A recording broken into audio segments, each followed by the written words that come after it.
नमस्कार. आपण मागच्या व्हिडिओत काय बघितलं होतं माहिती आहे? पती पत्नीचं नातं. पती पत्नीचं नातं कसं असतं? तर पती पत्नीचं नातं एक मैत्रिणीसारखं असलं पाहिजे.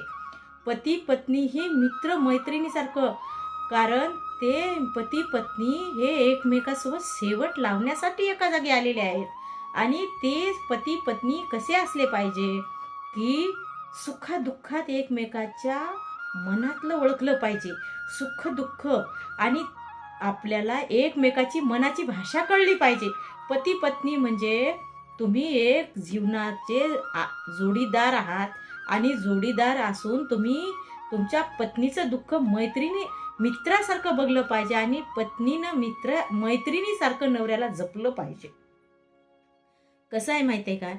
पती पत्नी हे नातं जे आहे, हे नातं खूप श्रेष्ठ आहे आणि तुम्हाला दोघांना एकमेकाच्या संगतीनं ही गाडी संसाराची ओढायची आहे. तर तुम्ही जर मैत्रिणीसारखं जर राहिलात एकमेकासोबत, तर ती गाडी हे की नाही सरळ आणि एकसारखी जाईल आणि त्या संसारामध्ये कधीच आपल्याला कंटाळल्यासारखं होणार नाही आणि कधीच आपल्याला म्हणजे थकवा येणार नाही. आणि काय हो सांगा, आपण ज्यावेळेस त्या विधात्यानं जोड्या लावलेल्या आहेत, आपण मनानं पती पत्नी झालेलं नाही. आपण किती जरी विचार केला की मी याच्यासोबत लग्न करील, मी त्या मुलीसोबत लग्न करील, मी ह्या मुलासोबत लग्न करल, तर शक्य आहे का हो? नाही शक्य. कारण जोड्या ह्या स्वर्गात बनलेल्या आहेत. आपण जरी म्हणलं, किती जरी आपण विचार केला, तर आपल्या विचारासारख्या गोष्टी होणाऱ्या नाहीत. कारण जोडी ही बनून आलेली आहे आणि ह्या बनलेली जी जोडी आहे, त्या जोडीचा शेवट लागणं म्हणजे हे दोघांचे विचार जुळण्यावर आहे. आणि विचार जुळवायचं पण आपल्याच हातात आहे ना. दोघांनी जी समजदारी घेतली, दोघांनी एकमेकाला ओळखलं आणि दोघांनी एकमेकाला ओळखून जर जगलं, तर संसार हा अवघड नाही.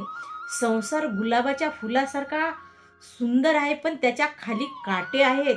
ते काटे झेलत ज्या वेळेस तुमच्या आयुष्यामध्ये कमी जास्त होईल, बरे वाईट प्रसंग येतील, बऱ्या वाईट प्रसंगाला पत्नीनं पतीला, पतीनं पत्नीला साथ दिली पाहिजे.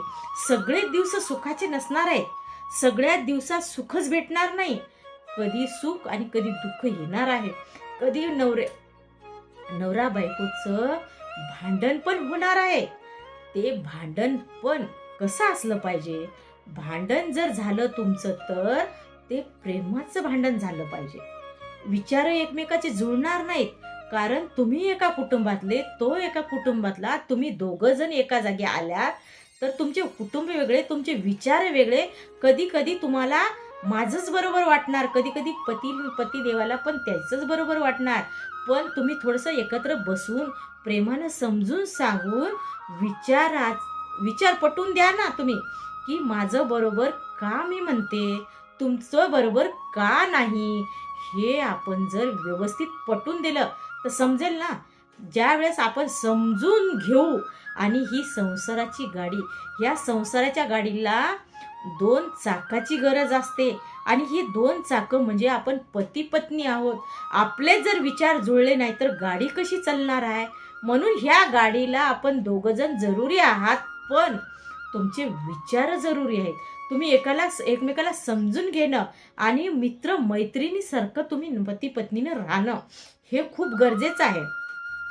आणि ते तुम्ही राहा. कारण काय माहित आहे का, ती कशासाठी आली? आपल्यासाठीच आली ना. तिच्या आई वडिलाचा त्याग करून, तिचं माहेर सोडून ज्यावेळेस ती आपल्यासाठी आली, तर ती तुमच्यासाठी आलेली आहे. आणि तो पती पण आपल्या पत्नीला घेऊन त्याचे आईवडील सोडून ज्यावेळेस तुमच्या सोबत राहतो, नोकरीच्या गावी राहतो, बाहेर राहतो, धंद्याच्या निमित्तानं राहतो, त्याच्या आईवडिलाला सोडून येतो, तुमच्यासाठीच असतो ना. मग तुम्ही थोडंसं समजून घ्या, एकमेकाला समजून सांगा, आपलं बोलणं पटवून द्या आणि दोघांनी सुखाने संसार करा. असेच आणखीन व्हिडिओ आपल्याला पाहायला मिळतील. आमचं चॅनल जर तुम्हाला आवडलं असेल, तर तुम्ही ह्या चॅनलला सबस्क्राईब करायचं आहे.